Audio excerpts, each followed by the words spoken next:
Sometimes when we begin to question our faith or have doubts about our tradition, it can feel like we are wandering out into the desert. When we take a step back and honestly evaluate organized religion in the 21st century, many times it doesn't make any sense. The more we cling to it and try to save it, the worse it becomes. In addition, widespread abuse, cover-ups, and victim shaming cause some of us to question whether it will ever be right again. The Desert Sanctuary was created by Carl and Laura Forehand. It consists of a podcast, a blog, along with Carl and Laura's writing. We're happy you're here. Welcome to the show.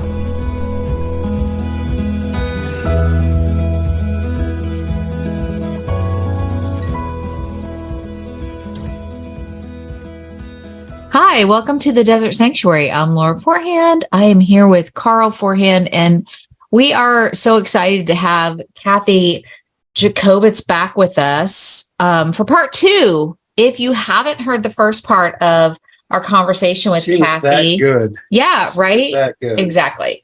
She is on episode 203. Yeah. And so I'm not even kidding about that. No, like, I'm not the either. downloads are like off the charts. Did you know that? She saw them. Carl updated me. And I'm like, at the first one, I'm like, I'm sure that means something. But then then he showed me in succession. I'm like, oh, okay. That's exciting. That's really exciting. But if you haven't listened to our first conversation with Kathy, we want to encourage you to go back and listen to episode 203. But Kathy is a mom of many, a high school teacher, former social worker, a homeschooling mom, marriage and church dropout, an ex-evangelical and alcoholic in recovery in equal parts, a connoisseur of history, theology, and useless trivia, fueled by a deep desire to validate the voices and experiences of people who habitually have been ignored or marginalized in the church. A fighter of the patriarchy, she once subsides. Oh, I can't get that word out. What is that word? Subsidized. Thank you. Oh my gosh.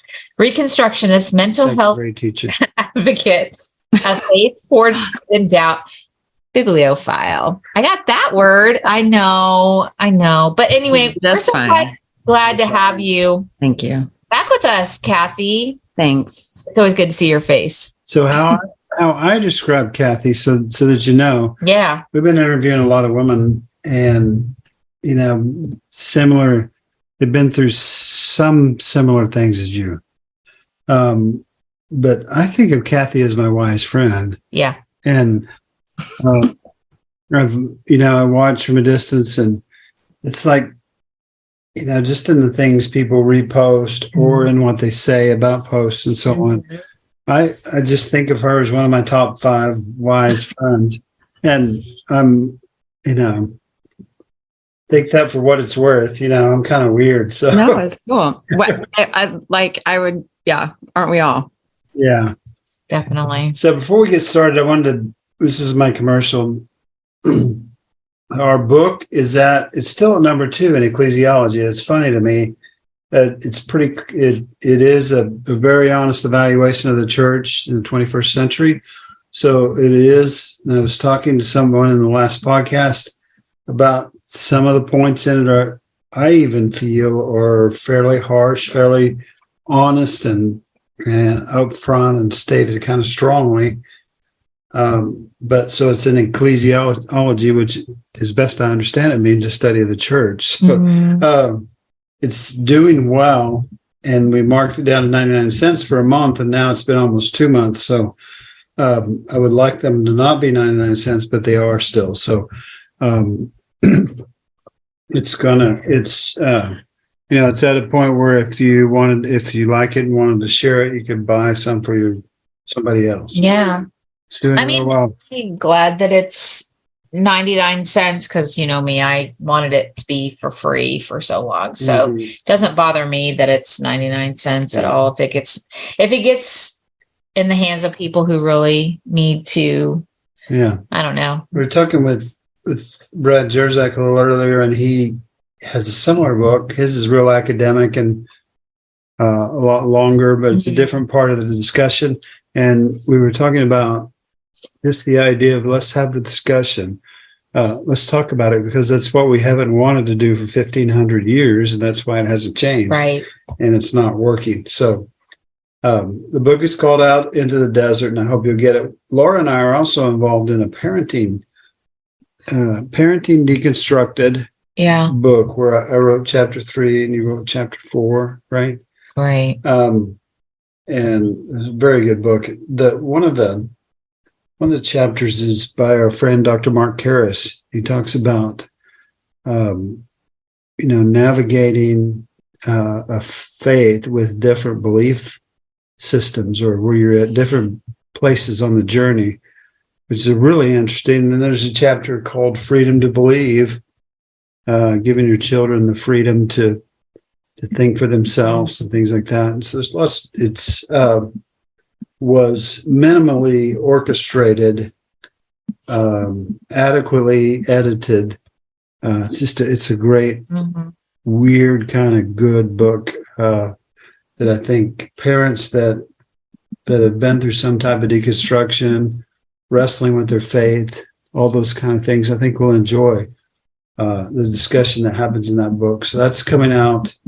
That's it's released, just released. Yeah, it's already out. Yeah. So, all right, enough of the commercials. We got to get to talking. Yeah, because that's why we're here. Right. And Kathy, we, we're in this discussion with you, and before we knew it, it was like an hour and 15 minutes, and all of us had, we're exhausted. Such a good conversation. Such a good conversation. So we decided to come back for part 2. Pressure, but no pressure. Yeah, and part 2, and in part 2, and in the first part, you kind of labeled it for yourself. That you came to a point where you had lost yourself. And where we were in the story, I think, when we finished off, and you can take the story wherever you want to. It's your story. We were talking about kind of where you got to the point where you're now married, right? And you begin in this life. We know some of the end of the story, right? That you eventually had about 6 children, more or less. About roughly, rounding up. Yes. One of them's turning 18. Has turned 18. All kinds of things are happening like that. And you have a set of twins. They're all awesome. I think I've met all of them. I'm nothing if not prolific. Let's just say that. So yeah, they're cool. They're real cool. Let's pick up the story there. Can you fill us in and tell us whatever you want to tell us? One of the things I thought about as I kind of the crux of the story that I mentioned was just how once I got married, I returned to what I knew wasn't necessarily what I wanted, but it was all I knew. If that, it was that I had come out of the purity culture. I had come out of the, intense shame, of like, telling your story and almost like, well, I'll accept you anyway. Oh, okay, great. Thank you. So yeah. That kind of set the stage, it's encouraged obviously to get married young. So for whatever reason, you can have sex and not feel bad. Right.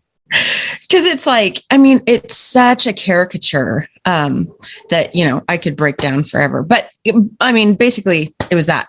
So, I walked into this, also my background, just not having, my brother and I at the time were not close. I just have one brother. My house, my room at the house I grew up in was, kind of like an apartment. You just kind of go in and out, and there wasn't much connection. And so, the older you get, you see, I saw how family was there for people. And that was, I had good friends, but that was missing, just that kind of ride or die feeling. And so I thought that I had really found that in who I was marrying, this stability, this comfort, this reliability. Definitely the family, right? Yes. Like I thought, for all intents and purposes, I would be considered family. Sure. And I was told that. And I was, before, there were any actions, it was like, oh, what a family member, like, they describe me to somebody as, she brings a lot to the family, and I was like, oh, okay. So that's kind of like my mentality is I wanted to bring a lot to this. Like I didn't want to rock the boat at the time. Right. That ended eventually, but, and I wanted to maintain status quo at the detriment of my own health, even mental health and, the things I knew were right. Because I wanted to bring that good, whatever, a lot to the family. And so, yeah, that set the stage. And then you just become small to do that. So I became very, very small. And marriage to me was lined out in the biblical way as this divine assignment, to sanctify you. Marriage is a sanctification. It's going to make you more Christ-like. And so I'm 100%. I mean, when you're an addict, you're 100% on everything. And it could even be good things, but I am okay. Like I got this, like I'm going to do it, and I'm going to do it to the 10th degree. Right. And so I absorbed a lot of the toxicity in order to give it a purpose. So. Okay. Can you explain that a little bit more? Mm-hmm. Like what you mean by that? If I disagreed with something and it was continued without my, things were just, there were a lot of things out of my control. I came into a very established family that, there's a lot of truth and humor, but at the time, one of the brothers was not married. And I had joked, like, I'm going to give her a binder of the unspoken rules so that she doesn't have to, trip into them the way I did. Haha, it's all funny. But I'm like, no, I'm serious. Like it is these norms, these cultural norms, these systematic, like hierarchy of, we don't do that. And people with our last name don't do that. And like all this stuff. And it was so dysregulating to me. And so I thought by accepting these things, like I was extending grace, I was, showing them the love of God and, all these tropes that you use to, keep yourself sane. Right. In things that are not sane. So, yeah. So even though you realize this group, this entity, this community is playing a game. Yes. Yeah. You say to yourself, I'm a smart person. I have this personality that's all in, like you said. Mm-hmm. I'll just, when I go all the way, I'm going to win this game, right? Yes. Yep. And yep. But at the same time, you categorize it as becoming small, right? Mm-hmm. Right? Yes. Yeah. Yes, I was going to become the woman who had a garden, the woman that canned. And I didn't do it as a form of, like, I need you to accept me. I did it. I felt like I was doing it as a form of loving my husband, because that's what he appreciated. Like, one thing that's fairly been consistent is about me is I don't have a place for compliments or accolades. And so that is not something that drove me. It was knowing it's always like social cues, or seeing how I read. People who come from a lot of trauma are very good at reading rooms and what people aren't saying. So if I could hone in on what was not like I was pleasing somebody by what they weren't saying, like that was a high for me. Yeah. So. Yeah.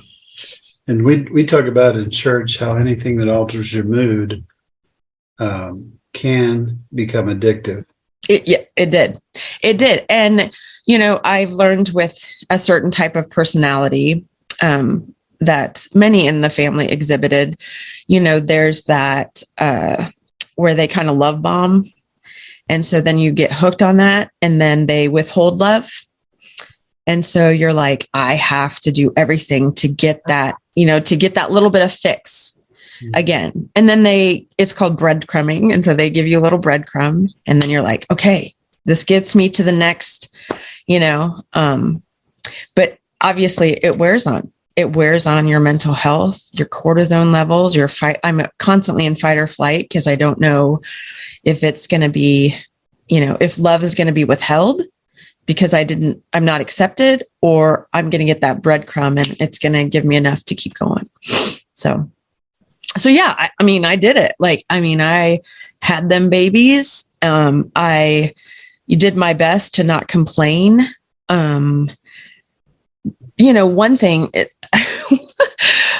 that was so interesting was there was just no understanding of the female body in this, and I'm pretty I grew up around friends and girls and, you're on buses and sports teams and you just are very open about these things. And even to some of my guy friends to an extent. And so I didn't know that this was so, sharing about it was so unbecoming. So, things like that. So I learned to hide any sense of femininity. So yeah. So yeah. And then, yeah.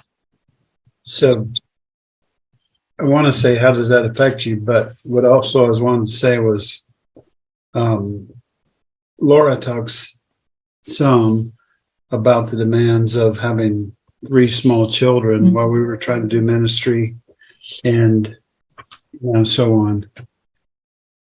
I was unaware, and so on. But then how does that affect you then when you're in that kind of environment, in addition to raising small children and the demands and business of that? You go nuts.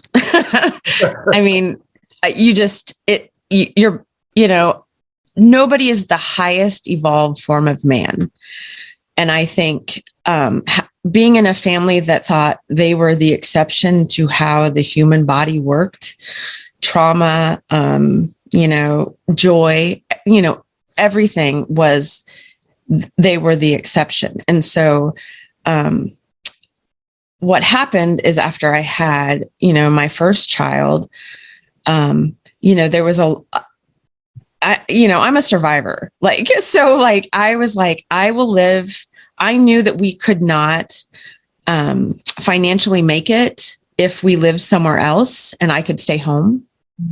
So in my mind, I locked into this. Living here in isolation allows me, I can absorb a lot of the bullshit if I know that there's a purpose. And so that's what I did, is because I knew I would get to, because staying at home at the time, and looking back now, it was probably a huge trauma response. And I've talked to other moms about this, that there's this rush of trauma that happens after you have children, that you're remembering your trauma. and it resurfaces everything you have pushed down from even your own childhood that you project onto this new role as motherhood. And that's what I mean. Things came up that I didn't even know. I was like, like my oldest was in the NICU for 3 weeks. We almost lost him at birth. And I did not leave that NICU room for 3 weeks except to shower. Like, it was like, I was the only, the nurses were like, you can go, he'll be fine. I'm like, no. And it was that I am not going to let my child feel the way I did, that I didn't know I felt. So yeah, I made decisions based on a bigger picture than just, the shiny, happy, I had motives too. So. Did you realize what those motives were, like when you were making those decisions at the time? Or did you just feel like you automatically did it based on, it was like a trauma response, but you didn't really know it was a trauma response? Not the geography one. I mean, I consciously knew, that I made that decision so I could stay at home, because I felt at the time that I could not encourage who I was married to, think in like life, long goal terms. Mm-hmm. Mm-hmm. But what I failed to do is be like, dude, listen, you need to. But I took on the role of making do with what I thought was a predisposition. Like, there was no mutuality. It was, this is who I am. So orbit around that. And I did. I did. So yeah, but there are other things, like staying at home, homeschooling. Well, I did homeschooling. I did because, obviously I was trained and I worked as a public school teacher. So I was never, it was funny. Like, I remember showing up to the first homeschool mom's meeting, and I had a Van Halen shirt on, and I'm like, somebody. I looked like somebody was looking for directions at this point. My. So my motivation for homeschooling was not necessarily to raise good little soldiers, but it was because we live so geographically isolated that I did want to expose my kids, in other ways. Cause I thought, okay, another thing, if I'm living here, then I'm going to make sure my kids are not like people here, which is horrible, because it's not the end of the world that they would turn out like other people, but who I was around was so, it was so suffocating to me that I wanted to make sure, ride or die, my kids had, we went to, theaters, we went to Kansas City, we would just go to museums. And that is what I wanted my kids so badly to even, that's why I grew up with. Growing up in Lincoln, when we always went to the Lead Center, right. We went to musicals, plays, museums, and I wanted to give that to my children. So that was my choice. Their dad was pretty much uninvolved in any life decisions. Mm-hmm. So, yeah. Except for making the bibs. Yeah, I remember we only had 3 kids, but I remember it. Okay, not only. One kid is at 6. Yeah. Yeah. Three's enough, is a lot. And I remember as things got frustrating, and I'm like, and you realize how many things sometimes in situations, especially in these types of situations, you feel like you have very little control. Mm-hmm. I evaluated the other day the idea of having a voice, and I always thought of being a pastor as having a voice. I got to speak every Sunday, but you speak only in certain lanes. Mm-hmm. You basically say what they want you to say within certain boundaries, or you're not going to be there very long. Right. So you realize there's a lot in these types of situations. There's a lot you can't control. Mm-hmm. I remember thinking about my 3 children. I remember thinking, if I could raise 3 good citizens, people, if we could raise 3 good citizens, and I remember specifically saying that, not good Christians, not, not to carry on my family name. I remember just saying, if I could raise 3 good citizens, did you feel like that? I mean, like, I'm trying to verbalize this a little better, and I know you can do it better than I can. That so much is out of your control, right? Yes. And again, you set things up as coping mechanisms. So, on one hand, it was like, I remember, gosh, I had the first boy of the family, and that was like, but it was like celebrated. So I felt like I had brought something to the, here I am giving them, but at the same time, I have my own, it's this cognitive dissonance where it's like, but I know that I don't want my boy to be like this.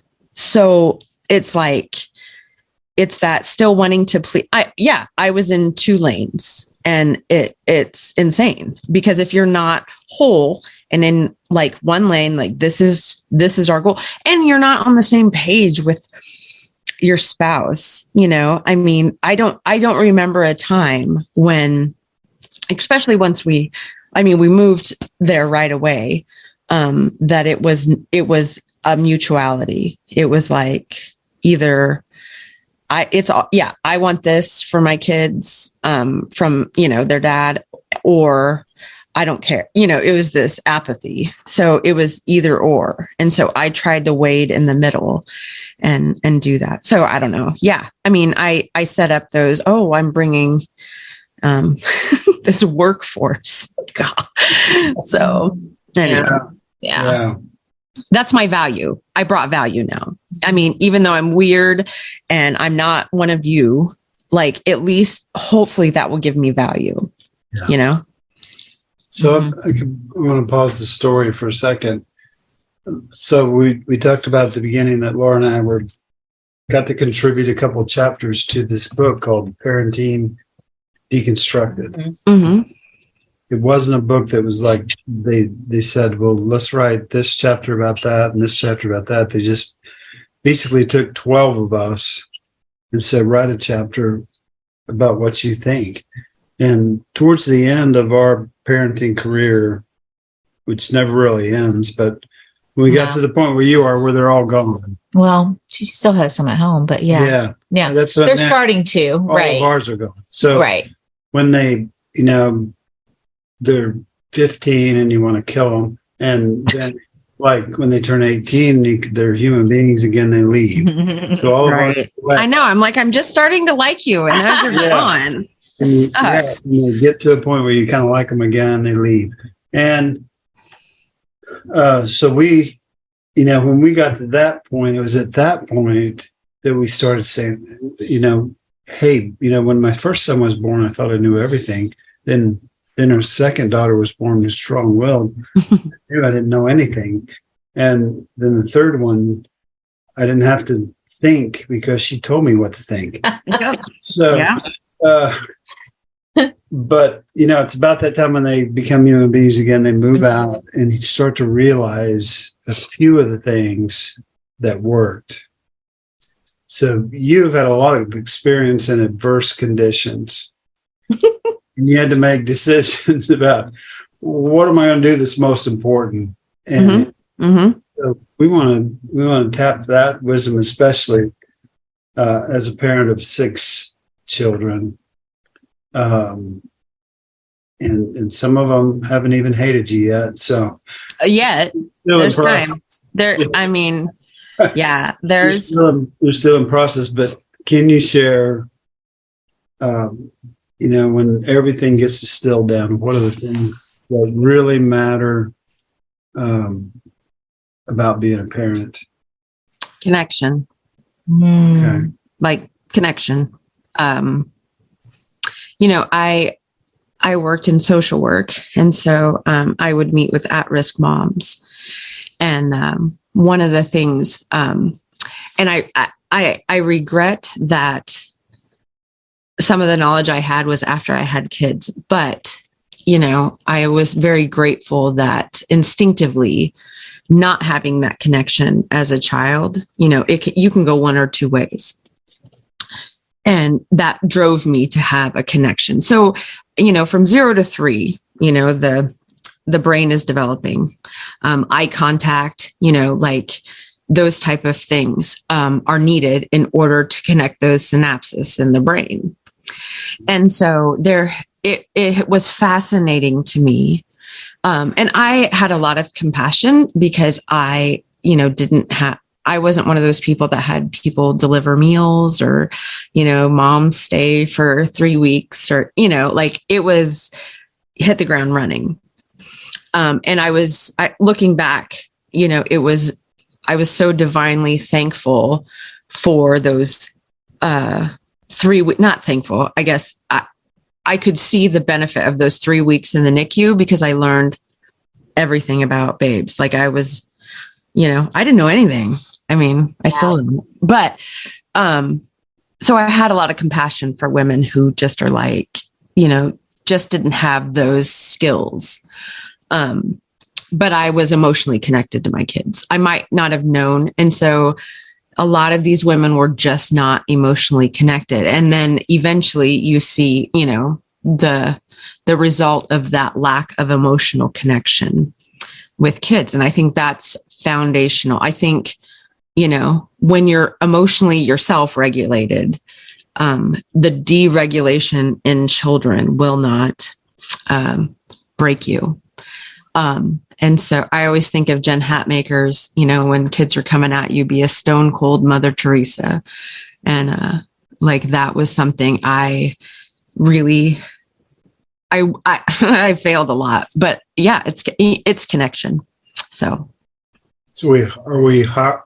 Would you say we're hardwired for connection? Oh, 1,000. Yeah.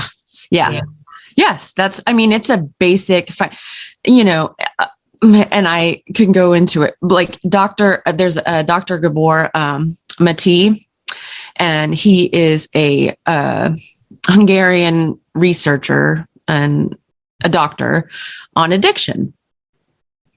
And he has, there's so many books I could drop, but one of his theses is is the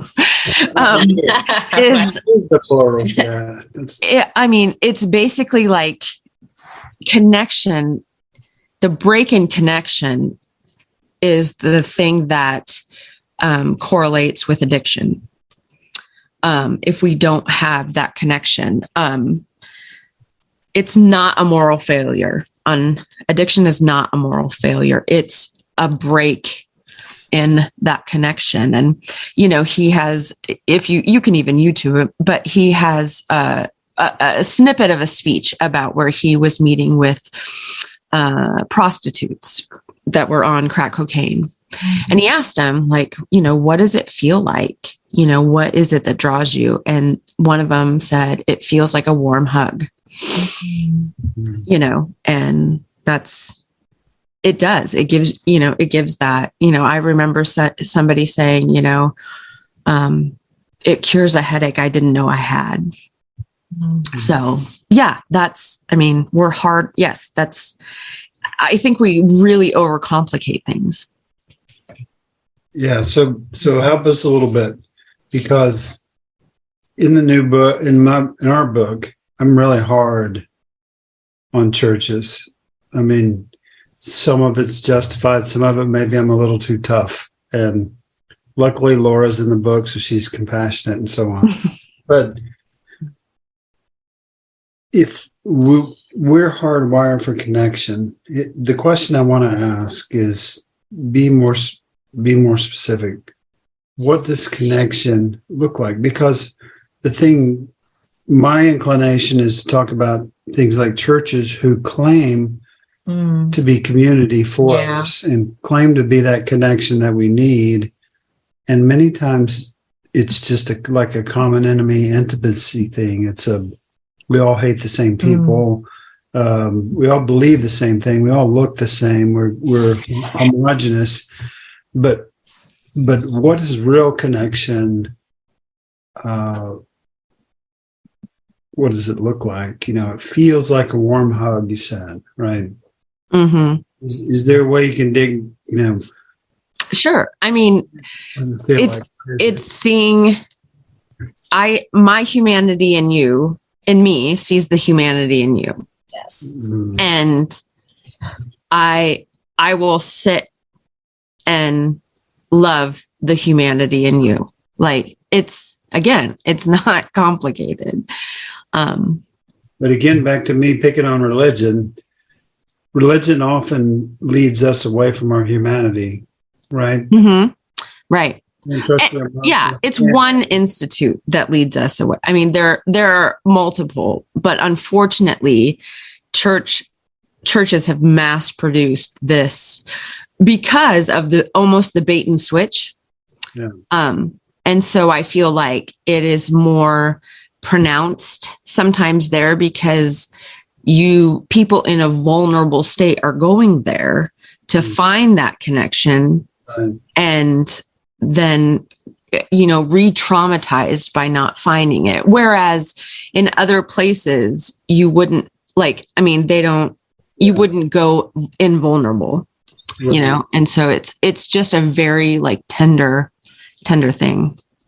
That's a really neat observation.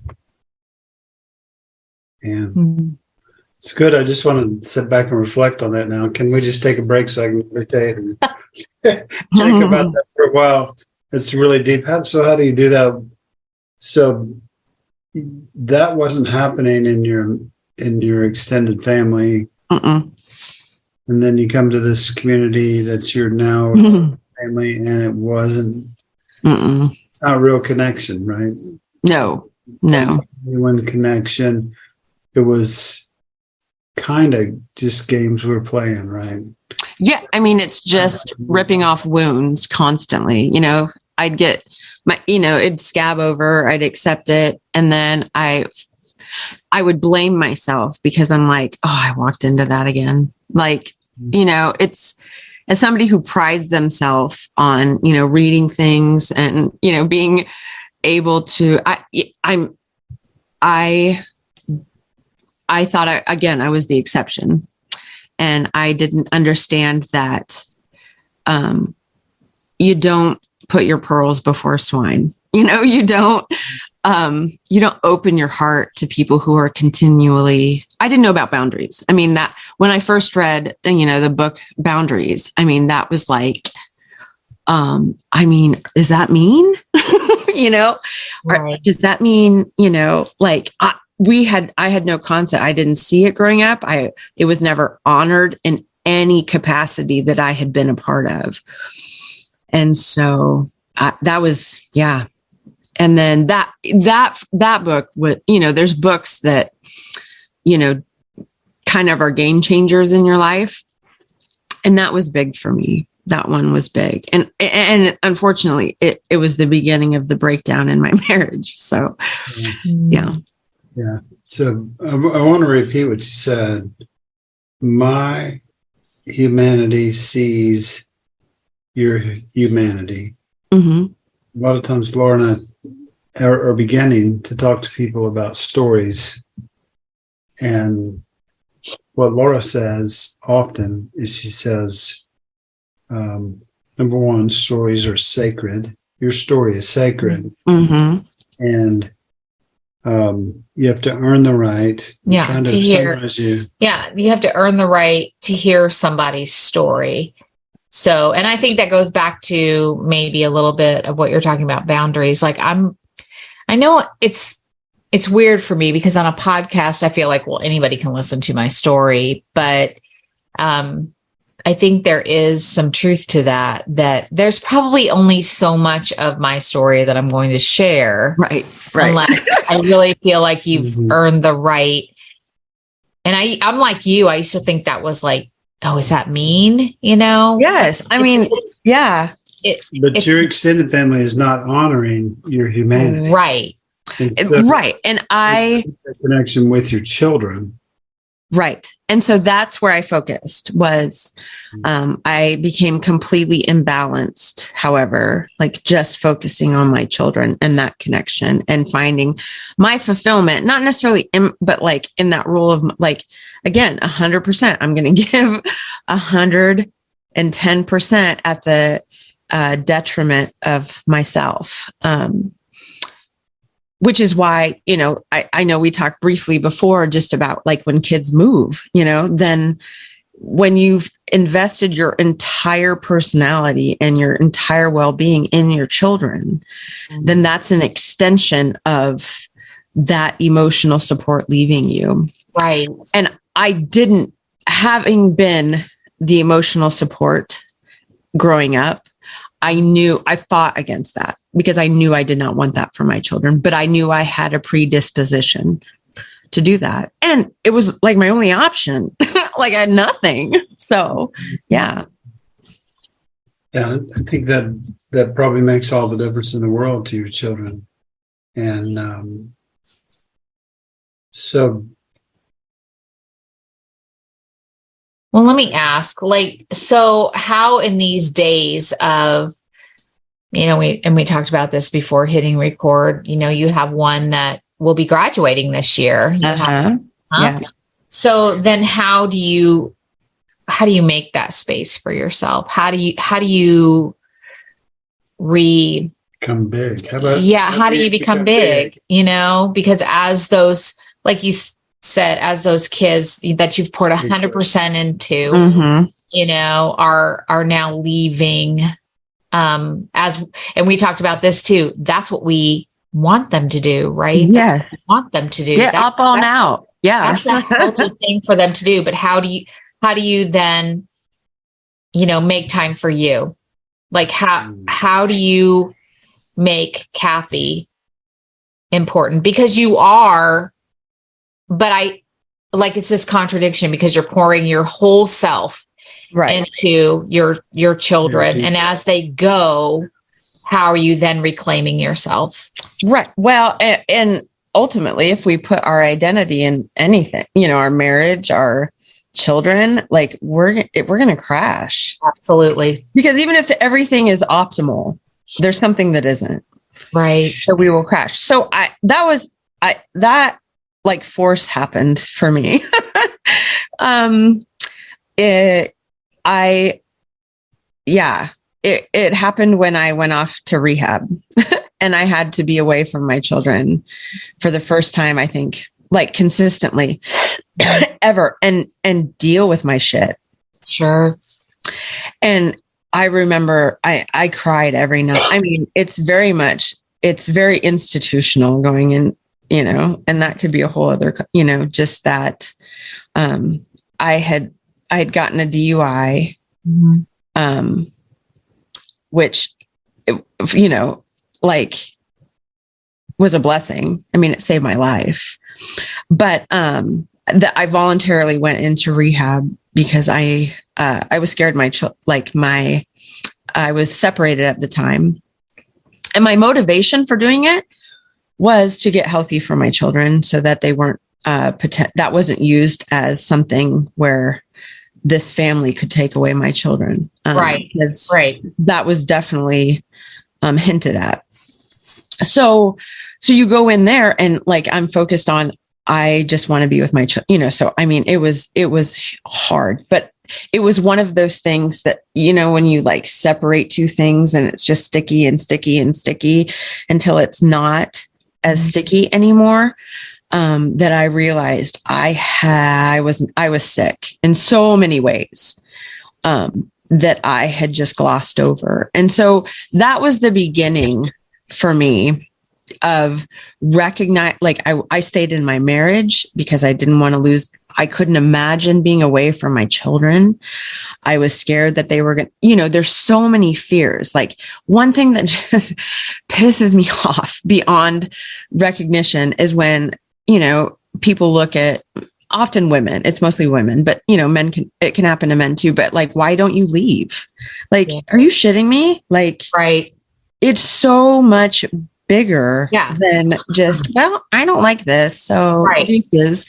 Right. It's those fears. So, I mean, every fear that I had, was and I mean, I had friends pay for my treatment. Like none of my, separated spouse or anybody else did not like, I had to recognize that the people that loved me were, I had not been connected with for decades. Yeah.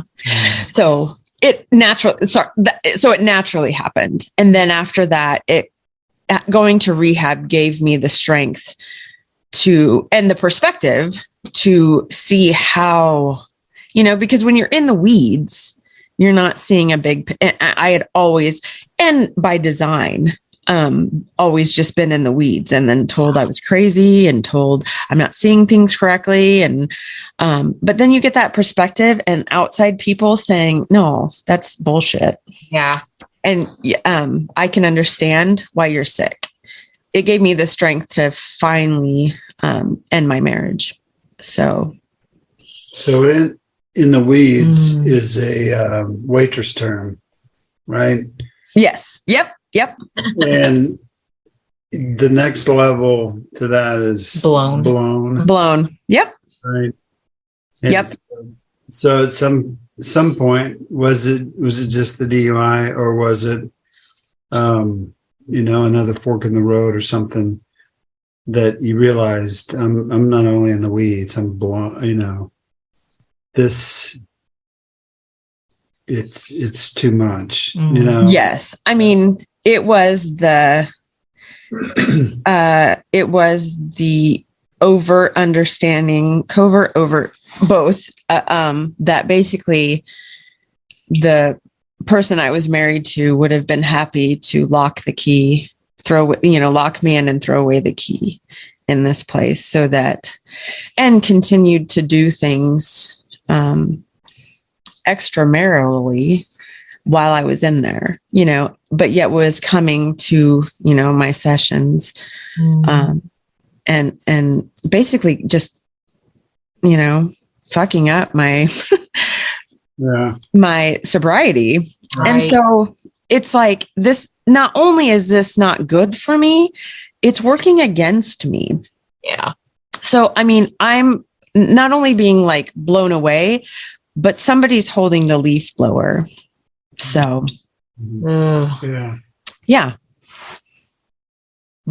So on a lighter note, no, I'm just kidding. No, I love that you began almost the very first thing you said was, I became small. Mm-hmm. And I like that idea that you and Laura were kind of fleshing out there, that by, my humanity sees your humanity, that focus with your children, that starts to bring you around to this idea maybe of you became small, now I'm becoming big. And let me just say, so I know you, known you for a long time. I've seen you, right? Mm-hmm. I see you now. I see you becoming big. And I don't think, and it's just, we all should be like, bigness is wholeness. I mean, it's synonymous with wholeness. It's not, I'm going to like walk into a place and knock over chairs and, yippee-ki-yay. It's not overpowering. Right. Yes. And, there is that cage rage that happens when you realize how small somebody has made you, whether it's church, whether it's people, whether it's a job.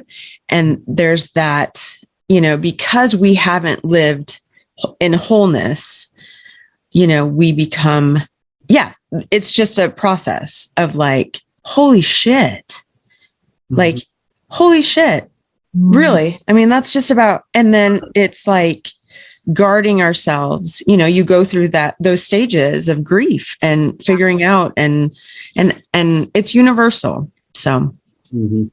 So I just want to say I'm proud of you, and I see it in you.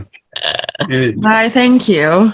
exciting. And not only that, but I think also in these 2 times we've spent with you, because the magic of podcasts that opens us all up and has us listening to each other. Like I made a statement this week, like instead of listening to all those sermons, we should have been listening to each other. And when we do that, we hear these stories, and it not only inspires us, but I think it empowers us in a way to make changes in our life where I like this analogy. I love it. I'm going to run with this for a while, that we've been small, right? And yeah. And we've distorted any sense of, ultimately, because I was talking to my youngest son, Elias, he's 7, and he is me as a child. Like, okay, so in the garden, like this, none of this makes sense. This is, and I said, here's the thing, babe. Like I had to look at, I had to look at the bigger picture of what is the gospel. And I love when Sally Lloyd Jones in her children's, it's not a children's Bible, but she calls the gospel the secret rescue plan. And I am like, a lot of these things, I said, people, I was telling my son, like, so many people are just so set on wanting to find the right answer for when this happened and who it happened. And they're missing the great, the secret rescue plan. And I said, once I focused on the secret rescue plan, where I understand that there's hurt and the things I could see, I understand there's hurt. I understand that there's pain. Those things are understandable to any of us. And for whatever reason, there is a secret rescue plan to help us get through this shit. Like, Prince, we've all come, let us get through life. Yeah. Gathered here today to get through this thing called life. And ultimately, if we are helping people through the evils of this world, it ultimately leads to connection and not dogma. Like, period. Like I see, once you read through like who Jesus was and the connection and a lady commented, a couple weeks ago about how her theology professor explained the woman at the well, how Jesus was giving her dignity and not shaming her he was simply saying, I know your life. Mm-hmm. I know your life. It was not, you had, but we always heard it as like, he's calling her out, her sin. Right. No, he was connecting with her. Right. Like connection. And then, he'd tell, a little like parable, and then they just like drink wine and eat bread and hang out and like be with people. Like it's not complicated. And I just, I don't understand, but I did it too. I mean, I'm as culpable as anybody. Sure. So as you progress in your life, does your spirituality, we were kind of talking about this week, does it become simpler? 1,000%. Yeah. I don't, somebody, the church curmudgeon said, somebody in your congregation is going to want to preach on eschatology. Like, please stop them now. I mean, it's so, I find those things interesting, but I don't hang my faith on them the way that I did. And so seriously, I love people and I don't worry about, I meet their needs. One of the things that I feel like is so truly by the grace of God was, being able to get my own home. Mm-hmm. And so many women in the community have, come to my house in the darkness of night to say, I'm in that same situation. Like, what do I do? And different levels of contemplation. And I'm like, that's it. That's what I do. And I don't worry about, who's, if somebody's not, or they're, are you married? Have you been? I mean, just stupid shit. Right. Like it doesn't matter. Somebody's in pain. Right. Done. That's it. Yeah. That should be enough, right? That's all. I'm hearing somebody's pain. And that's enough for me to stop and be like, how can I get you through this world? Yep. How can I just be a moment of peace in your complete catastrophe right now? And know that when you encounter and when you come into my house, it is a safe place. And that's it. That's all. And then also allow that people have to make the decisions they make. And then you weave in and out of boundaries not in terms of this person is doing right or wrong. It's in terms of what is protecting my mental health. Period. It's not focused on the other person. Like, I have control because I am assessing it, not in a morality or biblical, like they're not being, it's what is my capacity and where do I need to focus right now? And it's 1,000% more simpler. Right. Oh, that's good. So good. Very few people make me cry on podcasts. Oh, you're gonna make me cry. Dolly Parton and Steel Magnolia said, I have a strict rule of nobody can cry alone in my presence. And I'm like, that's me. That's me. I lose it. So tell me about, we're almost done. The phrase that we say a lot out in the desert is becoming fully human. How do you feel about that?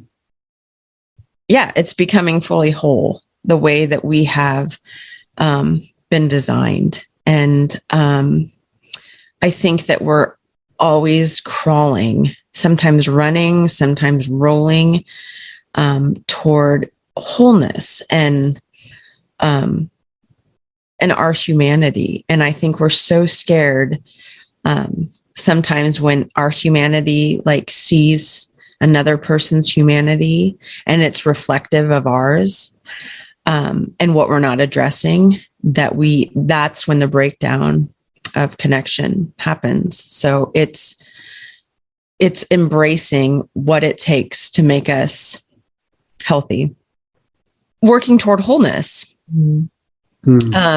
wholeness and humanity and who we've been divinely designed to be and who we have been told or shamed into not being, and finding those spaces that make our humanity flourish and avoiding the places that don't. And so what do you think about becoming who you always were? Yeah, who you are. And it's always evolving, and I think so often, like you mentioned being hard on the church, in your book, maybe that's where you are right now. So, it's okay. That was a huge revelation for me, is I wanted to say things always correct. I wanted to be always fully evolved. But another freeing thing is I might look back, 2 years from now and you were completely full of shit, but that's where I was. And that's my humanity right now. I can only be who I've grown and learned and changed to be right now. That's it. But always be open, always be open and surround myself with people who are challenging that and celebrating and giving me grace for the places where I have not evolved. Yeah. Yeah. Since this is episode 2, you get to ask us a question. Do you want to ask Laura and I anything? So what has been your biggest motivation in, first of all, starting the podcast? I think we just wanted to figure this thing out. There was so long, I guess, for me, 20 years of ministry, 40 something years of, being confused and so on. I was so ready for some answers that we're defending a faith. Sometimes we're really just defending a belief system that was already established. So we had thousands of questions. I had thousands of questions, and I wanted to keep asking questions and have a chance to get them answered. I couldn't pay people enough to come give me advice, but you could put them on your podcast. They come on and talk for an hour, right? Because it benefited them, but you also got the benefit of their wisdom. If there literally was a mountain with a guru on top that I knew really had the answers, I would be the guy that went up there because I want to know. Yes, so would I. Yep, right? 1,000%. Right. So I think that was kind of my motivation in starting our podcast. But then we started to realize that we were building deep relationships. Like I just cried a minute ago. And I'm not the best listener in the world, as Laura can attest. I mean, so, but in a podcast, you have to listen for 45 minutes, or you're not going to be able to ask questions because you don't know what they said. And the surprise was that we built some deep relationships from it, and we found some great understanding and all kinds of things. How would you? Yeah, I don't know. For me, it was, well, when we first started this podcast, I probably didn't have a lot to do with it. And I think it's part of that is because I was still like pretty wounded by a lot of things. But I think that writing the book and really kind of stepping into a part of this podcast has helped me, on my healing journey. But also, like, it's just, like I said, stories are sacred, and I want to sit with people in their stories, because their stories like absolutely resonate with a part of me. Every single story I hear just resonates with a part of me. I so loved what you shared about connecting with our children. And I think so many times because of the busyness of everything, and throw church on top of that sometimes, we miss that. We're looking for external connection. We think external connection is important for our children, and they don't even have that baseline. But one of the things I appreciate with you guys also is showing people like how God moves through so many things, whether it's like, the tea shop or like people, like, God is not contained. And I think so often I remember, just in the Christian culture, like, well, is he a believer? Like, right. Like God uses it, he loves and he moves. Like it is so bigger and supernatural than, I always laugh because I'm like, dude, like the Magi like used astrology, I mean, there's so many things that we like have stigmatized that God uses. Yeah. And it's when we're not open, then we become kind of dead pretty much to the way God speaks to us. And when we look at our lives, the three of us here, and to think of how much God has used the the things in our lives to just speak volumes to, those. Yeah. I mean, it could be through a transgendered woman, drag queen. Right. I sat with my brother and sister-in-law, their apartments next to a gay bar. And there were times I would sit on the porch and have down on their steps and just meet. I mean, there was just things that a couple of on Friday nights, they have drag night. And it was my favorite night to go down there. I mean, I would love it, really. Yeah, because it was so until things got a little sloppy, which whatever, everybody's your best friend at that point. So it's you are my best friend, but I'm going to bed. But there was so much wisdom when we each saw our humanity. Yeah. So, I mean, and I felt encouraged in so many ways in a demographic area that I don't usually travel in, but I'd like to. But it's fun. Yeah. Our last podcast was, as mentioned before, he's a theologian and so on, so he studies the past, the mystics and so on. And he just kind of made that point. And another friend of mine wrote a book about it called Sola Mysterium. And they just kind of keep reiterating this message that the more you think you've got God figured out, the more you're probably not talking about God. Because if I said this is her, this is him, then it's probably not. Right. I don't like when people use that as an excuse for not thinking, for not caring, and things like that. Right. But we need to have that idea that, you mentioned the tea shop, the man with no name, that had a great influence on my life. Right. Probably changed my life. That's really, I feel like, was a catalyst. Yeah. For you. Yeah. And I love that. Everything about it just is like a balm to us who all we have to do is live and be open and hear. That's it. But I wanted to, so my sister-in-law got me this book.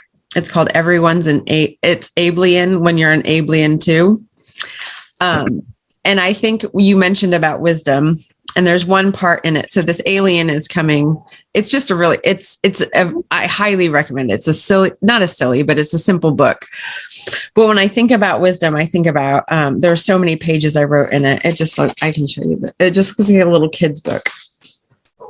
But this owl is saying, I'm trying to be a wiser owl, but the more I learn about the world, the bigger it seems and the smaller I feel. And the alien says, why don't you just do what makes you happy? And the owl says, I can't decide if learning things makes me happy or if knowing things makes me happy. Either way, I would be sad if I knew everything, and I would be sad if I knew nothing. And we live in the in-between, and that's okay. We have to live with that tension. It's very good, and echoes part of our last conversation. Kathy Jacobitz, ladies and gentlemen. Yeah. Holy crap. Hey, I don't think he's ever ended a podcast saying, holy crap. Only for you. Yeah. We got to be open. This is what I'm saying. It's all about being open. Wow. No. We're consider part 3. We'll see. Yeah. Oh my gosh. Yeah. Let's go on. It's all good. In January, we're going to talk to some psychotherapists and so on. Hopefully, they're less apt to want to go on podcasts for some reason, but we'll find them. We'll find some. Because they're so smart and specific sometimes that they feel like they don't understand that people need to hear it. I think that they're so saturated in their own work and probably their contemporaries that they don't understand how revolutionary that is to most of us. So, yeah. Desperately we need it right now. Right. Okay. Kathy, until next time we talk, look forward to it. All right. No, I loved it. Thank you guys. Yeah. I'll see you. Thank you for joining us today on the Desert Sanctuary. We hope you find who you are as you embark on your own journey. For all of us here at the Desert Sanctuary, be who you are, be where you are, and be at peace.